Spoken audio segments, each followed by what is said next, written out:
How to pay for Wisconsin's transportation future is one of the toughest decisions lawmakers will make in the next 4 months. Governor Scott Walker wants to borrow $1.3 billion more, but the nonprofit Wisconsin Public Interest Research Group says Walker's plan would pay for wasteful spending and misplaced priorities. To explain that, thanks to Bruce Speight, Executive Director at WISBRG, for joining us today. Bruce, thanks for coming in. Thanks for having me. Let's frame the debate this way. The first quote will come from Secretary of Transportation Mark Gottlieb when he sent his budget to the Department of Administration. So let's go through that. This budget request puts the transportation fund on a firm financial footing over the long term and provides a blueprint for meeting the significant needs we face across all transportation modes in all areas. Well, now I'm going to contrast that with the preface, your executive summary from your Fork in the Road summary from last fall. Wisconsin's transportation spending priorities are backward. The state has spent billions of dollars on highway expansion projects while slashing transit funding and curbing assistance for local road repair. Explain, sir, from Sure. 10,000 feet before we go into the micro. Absolutely. Well, yeah, we are concerned that what the state has been doing for really a decade or more is irresponsible and really doesn't best serve taxpayers or our transportation system. And what I mean by that is we have spent enormous sums of taxpayer money primarily on highway expansion projects that we're finding we don't need, that are wasteful spending, and that really that money could be better spent elsewhere. And it really calls into question this whole notion of a transportation deficit. If you look at scaling back some of the largest expenditures in the transportation fund and instead put a priority on fixing it first, maintaining and repairing what we have, which is what we're calling for, when you consider that we've been driving less and you look at these corridors where the DOT wants to expand and we're seeing traffic counts go down or remain stagnant, then we could save taxpayers a whole lot of money. And we're saying, let's get the priorities straight, because it's good for our transportation system, but it's also good for taxpayers. And before we even consider asking taxpayers for more revenues, let's start there and get the priorities straight. This is a fascinating debate because the Secretary of Transportation recommended, as you know, $751 million in higher taxes and fees, point one. Point two, he wanted $574 million from the general fund. So he saw a shortfall of $1.3 billion when you total that up. And that's in addition to the $1.6 billion that we now get from our motor fuel taxes, and what you and I pay to register our vehicles.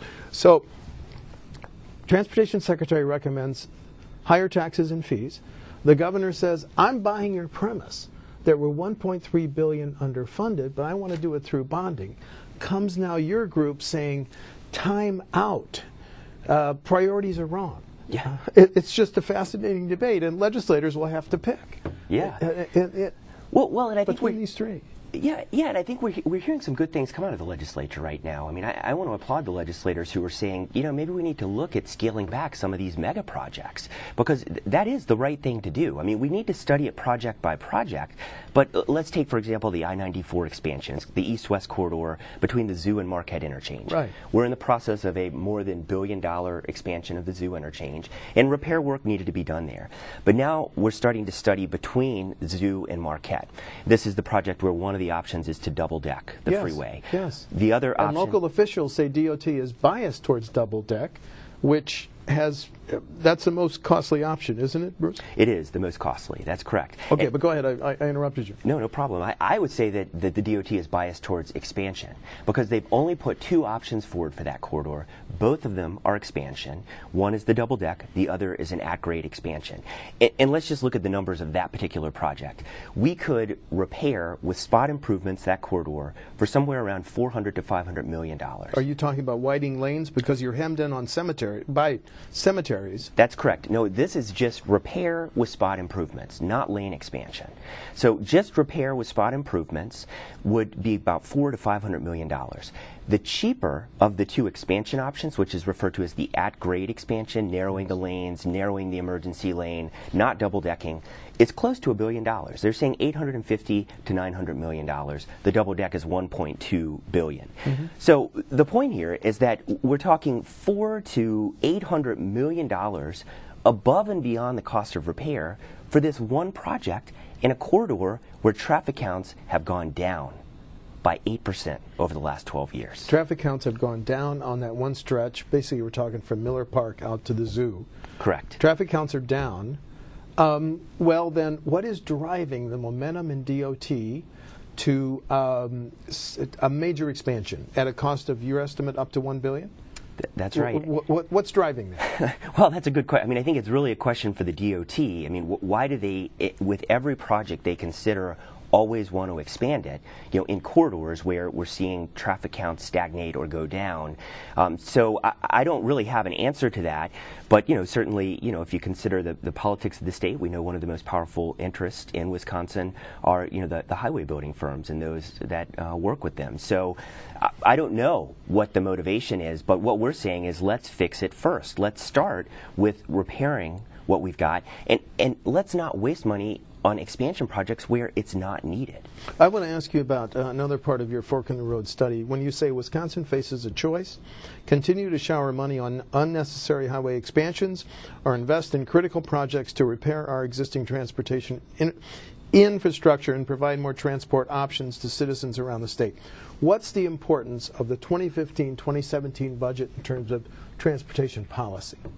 Well, really, I would say the mantra should be fix it first. And by that I mean we need to maintain our highway system.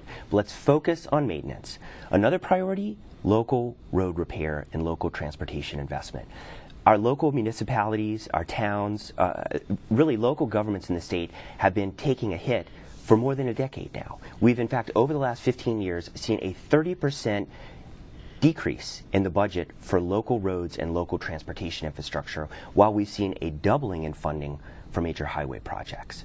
So, in effect, what we're doing is taking money away from our local communities to fix the potholes and fix the local roads to pay for these massive highway expansion projects. And I think we need to come to grips with the choices we have made and get the priorities straight. So another priority has to be, let's fix it first with our local infrastructure. I think you could ask any Wisconsinite and they would express frustration over the fact that there are too many potholes in their local communities. Quoting again from your study, Wisconsin's previous two biennial state budget spent a combined $2.5 billion on major new highway construction. Here's my question.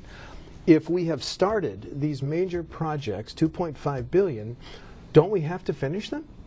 I mean, you can't just leave the zoo freeway with a price tag of $1.7 billion right. Where it is right now. But go ahead. So what policy, by starting $2.5 billion, doesn't this set in forth kind of a self-fulfilling prophecy that these projects have to be finished? Well, it does to some degree. And just to clarify our position, I mean, we understand the zoo interchange. We're not proposing that we stop that project. I mean, okay. we need to repair. Keep that on track? We need to. I mean, we've already... Busiest intersection in Wisconsin. Well, and we need to continue that. We've already committed to that improvement, and we need to do it. And we're not proposing that we stop any of the projects that we're working on in terms of actual construction. What we're saying is the projects that we're considering, and there are a number of them out there. I mean, Highway 23, I-94 East-West corridor between Zoo and Marquette, the Madison Beltline. There are a number of projects that are getting studied right now. We're saying let's hit the pause button on those projects and prioritize repair and make sure that these other critical needs around the state, our local roads, are being met first and foremost. The other thing I would include in that list of priorities would be funding for transit and for bike and pedestrian infrastructure. I mean, we're seeing a real seismic shift in the way people get around, especially millennials. They are shedding cars, and I talk increasingly to people in Milwaukee, especially in the business community, who will say they don't want cars. They just want to get around without them, and they want to live in a community where they have more options. So we're saying let's make sure that we provide those options, because that's critical as an economic development strategy to help us recruit and retain young talent to the Did Whisburg have a policy decision on the decision made last week by the Milwaukee City Council for the mayor's trolley or streetcar, whatever you want to call it? We did not take a position on the streetcar, but I think those types of investments are the ones that millennials, and really it's not just millennials. I think people of all ages are increasingly, looking for more options for how they get around. And I certainly think that's a step in the right direction. I want to pursue your Whisburg is fine with reworking the zoo interchange, even though it's going to cost $1.7 billion. We are, yes. What about the other projects that are specifically mentioned in the governor's budget in brief?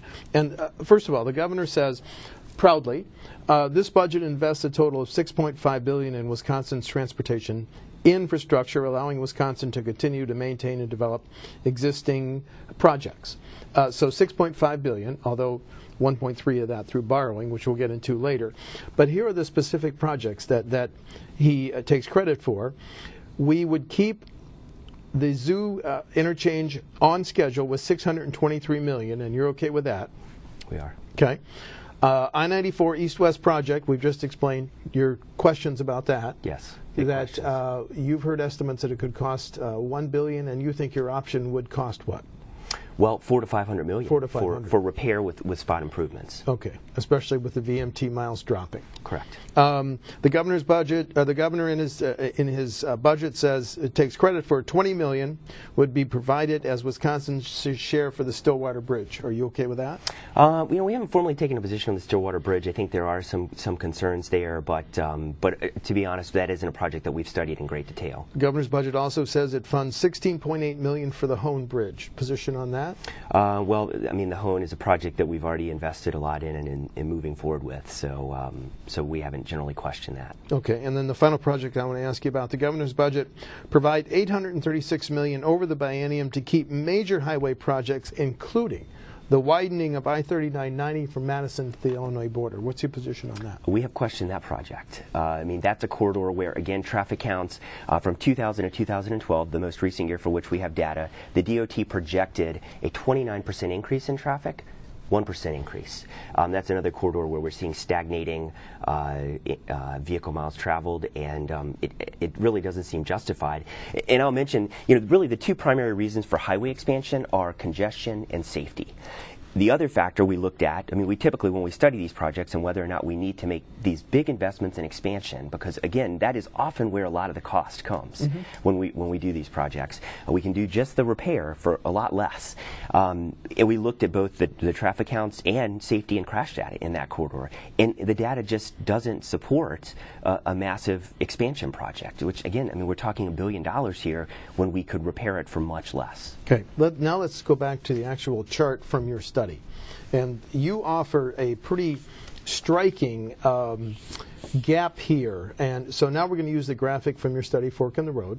And it says that rather than projects that are being contemplated, which would total $2.764 million, you rounded up to 2.8, let's consider projects $1.168 billion. So do you want to talk about this chart? Sure, absolutely. Well, so we looked at 4 projects, which again are in the early stages. We've already talked about a few of them. I-94, the East-West Corridor in Milwaukee, right. I-90 south of Madison, which we just discussed, Highway 23. What's the price tag on I-90 south of Madison? It's roughly $1 billion. I think they've said the latest estimate is $950 million, if I remember correctly. Do you trust DOT's estimates on some of these repairs? We do frequently see the costs at the end being higher. It's more often the rule that the cost goes up over time than that it goes down. There certainly have been projects that they've come in under budget, but this project, when we first started looking at it, the I-90 project south of Madison was around $800 to $850 million. Now everyone's saying about $950 million. Okay. Well, let's go back to this chart, because I think it's the heart of what you're saying when you say that we're kind of at a fork in the road, we're presented with a major choice.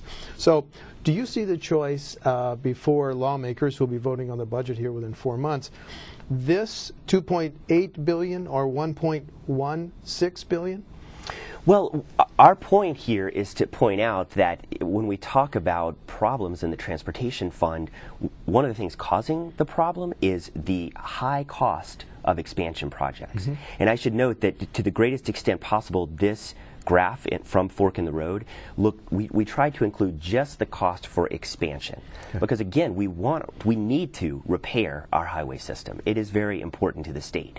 The question is, do we need to spend billions more, and for these 4 projects, nearly $2.8 billion additionally for expansion, when we have all these other repair needs that are really being neglected. And so this is really to frame up that, look, if we cut back on the massive cost, extravagant spending on major highway expansion, we could do a whole lot, and maybe we wouldn't find ourselves in such a bind. And it would be the right thing to do for taxpayers, and it'd be the right thing to do for our transportation system. So what we did with this other graph that totals just over $1.1 billion is I want to finish on the one on the left. Okay. Because, and excuse me for interrupting, but we've talked about, you mentioned widening Highway 23, and you've talked about expanding I-94 in Milwaukee, and we've talked about widening. The Madison Beltline, how serious is DOT about that?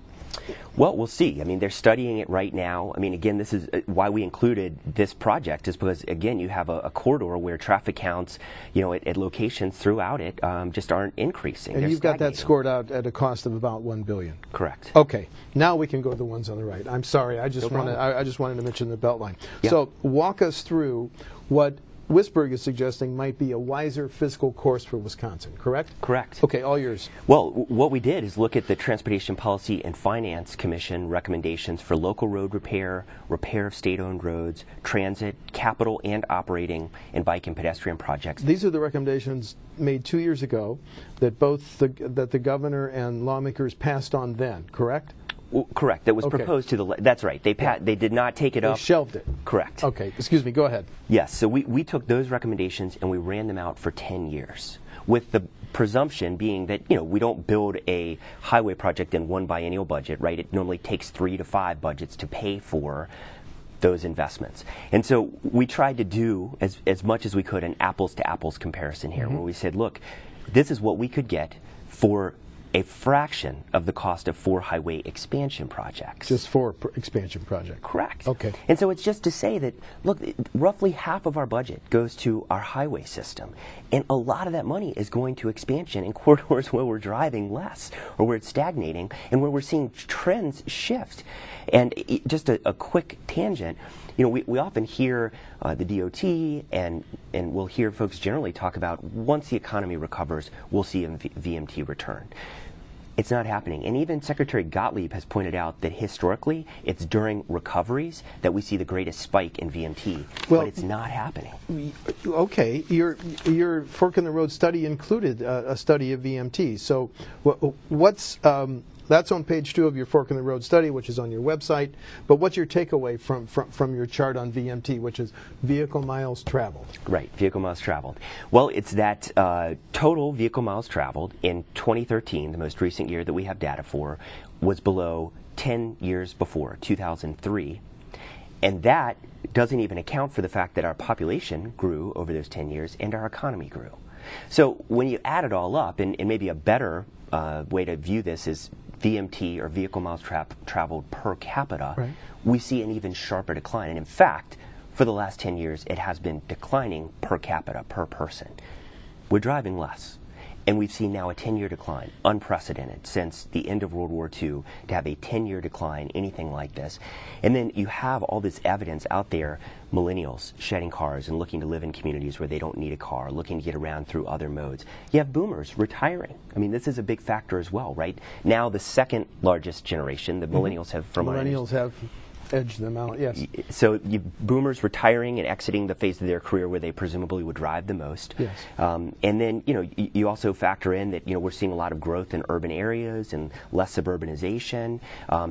The cost of gas has dipped. We'll see what sort of factor that plays, but I think most anyone, or I don't think anyone would assume that gas is going to stay at around $2 for that long. Mm-hmm. I mean, maybe a year, right? But I mean, in the long term, I think people get that financially, it's in their interest to try to find cheaper ways to get around. Okay. And so when you consider all these factors and add them up, it seems nearly impossible that we would return to the year-on-year 2.5% increases in VMT that we saw from the end of World War II to 2004.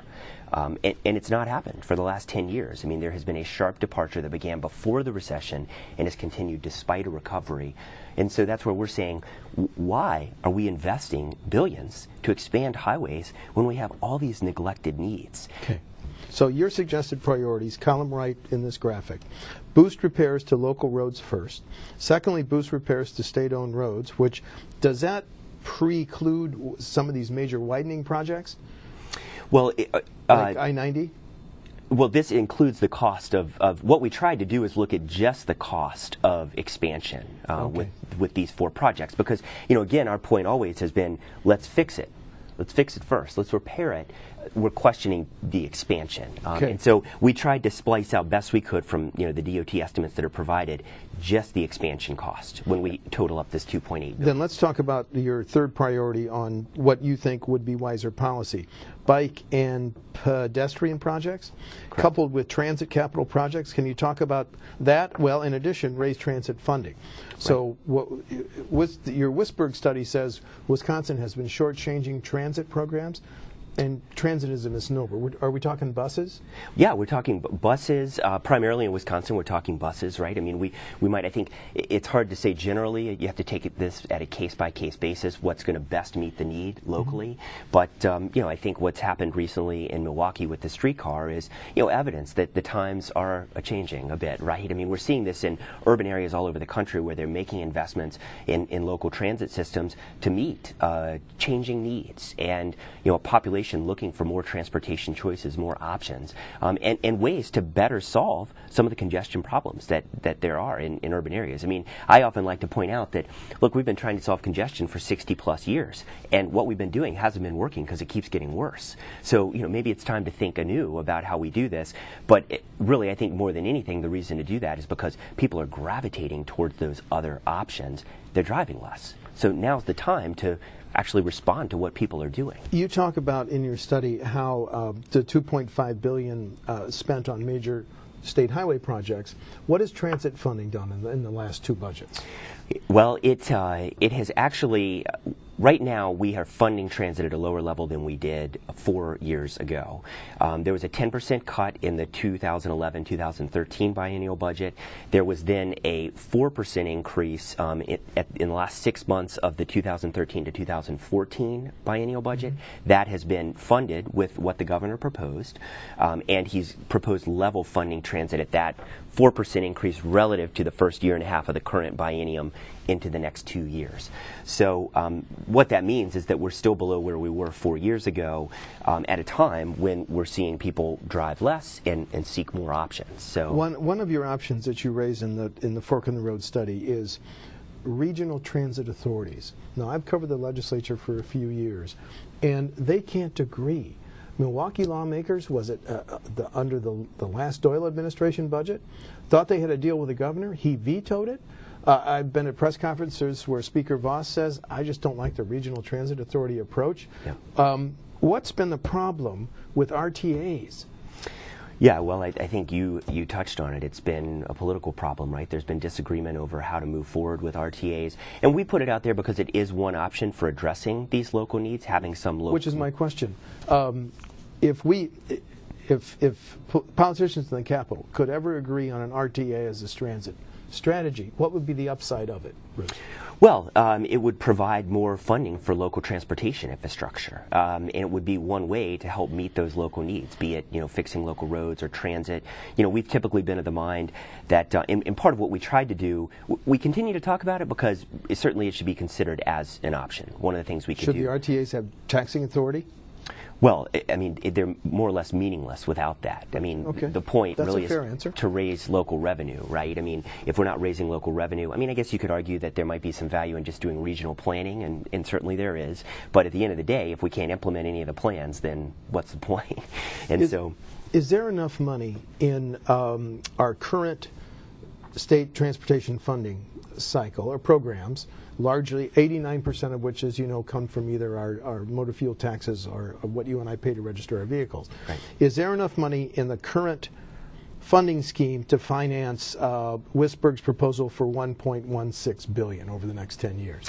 Well, we're analyzing that right now given the projections for the DOT, but we feel pretty confident. Part of why we did this chart is to make the point that if we scaled back some of these major and costly expansion projects, it would free up a lot of funding for a lot of these local needs, be it local roads, transit, bike and pedestrian investments. I mean, the fact that bike and pedestrian funding gets cut from the budget, or it's known as the Transportation Alternatives Program, TAP funding, I mean, we're talking, $2 million. I mean, this is chumped. I mean, it's not really. It's taxpayer money, and I don't mean to talk about it so lightly, but in the grander scheme of the budget, it's an incredibly small amount of funding.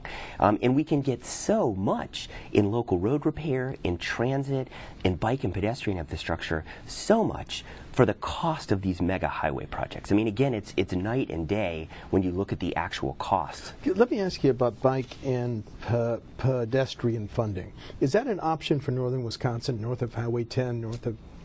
Well, I mean, I think that's for the communities to decide to what extent is that need there. I mean, we do have bike infrastructure up there, and sure, I think it would be neglectful not to make sure that we're providing that infrastructure, especially as we see more and more people gravitating towards getting around by bike or walking. And your study did say that Eau Claire has a pretty ambitious bike and pedestrian plan. That's right. Is it funded? Is it in place? Is it being constructed? To my understanding, it's not. They don't currently have the funding for it. And that is one of the problems, right? I mean, so much of our local communities, towns, villages, cities in Wisconsin are operating on a shoestring budget. What is not operating on a shoestring budget are the major highway programs in the state. We are spending extravagantly, and we can't fix the potholes. We can't maintain decent transit service, which, regardless of the choice that people are making. I mean, some people are choice riders. In fact, increasingly people are choice riders and wanting to seek out transit as an option.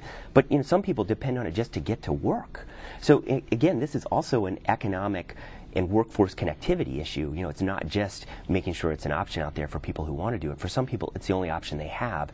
And we've had to cut back on service in communities all over Wisconsin and increase fares because of the cuts in transit funding. And again, we could have increased funding in transit for such a tiny fraction of what some of these mega highway projects cost.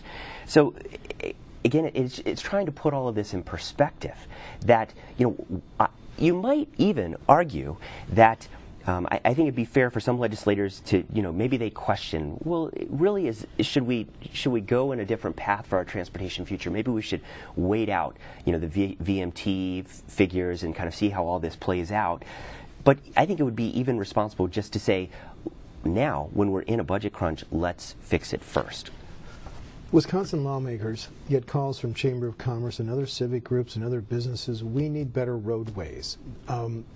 When they get those calls, Wisconsin lawmakers want to be able to say, when they're running for re-election, I'm the reason that Highway XYZ is, on the timetable to be improved. So there is a political inclination and momentum to fund these projects, isn't there? There is. I mean, yes. But it's not the wisest course. Right. That's exactly it. I mean, let's do what's in the best interest of our transportation system. And we do need, just to be clear, we do need good roadways, right? And we are advocating for good roadways. And in fact, our roadway system would be better if we fixed it first. If we maintained what we have, right? Our whole system would be better off. Right now, what's happening is we're neglecting a lot of our existing infrastructure to pay for these mega highway projects. Again, in corridors where we're seeing traffic counts go down, it just doesn't make sense. How do you lobby for your other option here, the $1.16 billion option? Well, we're making the case that we can't afford to do what some are proposing, which is, and what the DOT wants to do, which is massive expansion projects. And so you don't support either what the Secretary recommended or the Governor's proposal to bond at $1.3 billion? No. Well, we think that's irresponsible as well. I mean, okay. It's shocking, right, to think that you have corridors that we're proposing to bond, put on a credit card, expenses to widen highways in corridors where we're driving less. I mean, what are we doing? It doesn't add up. It's irresponsible. And so we're making the case that, I guess to some extent it's saying, look, this is the right thing to do. This is the responsible, wise thing to do. But the other thing we're saying is, look, I think every legislator in the state hears from mayors and village boards and town boards saying, please help us fix our local roads. They do. In a lot of these communities, they're hearing from transit systems saying, we're just trying to maintain the service we provide. I mean, I'm hearing reports from Appleton that their whole system is at risk. We can't afford to do that. We can't lose our transit systems. They are too important for people to get to jobs, to get to the doctor, and to attract and retain young talent. Okay. Again, this is an economic development strategy. So we're going into making the case, look, there's a way to do this that serves your constituents and meets the transportation needs we have in Wisconsin and serves the public interest in the state. We're almost out of time, so just a couple wrap-up questions. If we continue, if the governor got his way and we bond at $1.3 billion, or if legislators cobble together some tax and fee increases to boost spending on transportation by $1 billion, what does this look like in the next 3 or 4 years? Look out. If we continue to spend at that rate on major projects, what does it look like? Well, it's going to be increasing debt service that we have to pay off. Or it's going to be more money out of your pocket in tax increases. There's no way around it. That's what we're going to have to do to meet these needs. And again, it's irresponsible. And the other big concern here is if we were to increase revenues or increase bonding, it undermines the ability to get the priorities right. Because, the DOT budget request, we were very direct when that came out in saying, look, this is transit and local road window dressing for a highway expansion budget. If you really look at the numbers, what the DOT proposed and what the governor's proposed is largely a highway expansion budget. And we're neglecting still a lot of these local needs. I get that there are many out there saying, at least we're level funding the increase that was approved in the current biennium. But come on, that's not going to meet the need. We need to be advocating for increasing the funding to fix our local roads. Even that isn't. I think you could ask any town or city official in the state, and they would say, yeah, even funding that 4% increase, we're still going to have our hands tied and not be able to do some of the critical repair we need to do, let alone maintain or improve the transit service that we have. So we need to get the priorities straight first. Okay. Let's not tax people more or put more on the credit card. Let's start by getting the priorities straight. And my final question, did any of the options put forth by Secretary Gottlieb, let's just review some of them. Raising the registration fees for hybrid and electric, raising the gas and diesel taxes, which haven't been increased since 2006, self-reporting what you and I drive, so if we're high mileage drivers. Did any of those options make any fiscal sense to Whisper? Well, they don't make sense if it's going to go towards unneeded projects. The dynamic that does exist is that, and we hear the DOT talk about the fact that we're driving more fuel-efficient cars. They don't talk as much about the fact that we are driving less. Those are the two factors that are leading to declining gas tax revenues. Mm-hmm. So I think over the long term, assuming that these trends continue, right, the increasing fuel economy and decreasing driving, we might eventually be in a bind, since that's a major source of revenue for our transportation system. But right now, we're looking at roughly $5.5–6 billion in revenues. Let's get the priorities straight, right?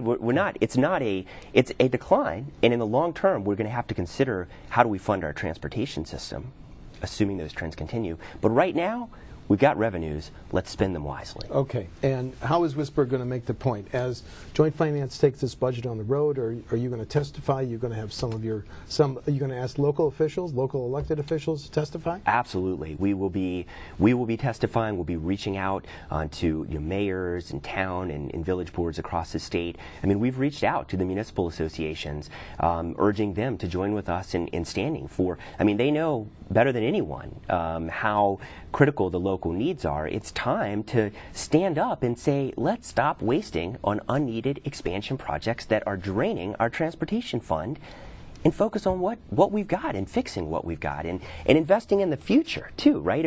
Another way to look at this would be that we're investing in the 1970s. We're overwhelmingly investing in all this highway infrastructure expansion when we've got a generation coming up that's shedding cars and saying they want to live in communities where they have more options. Who are we building this transportation system for?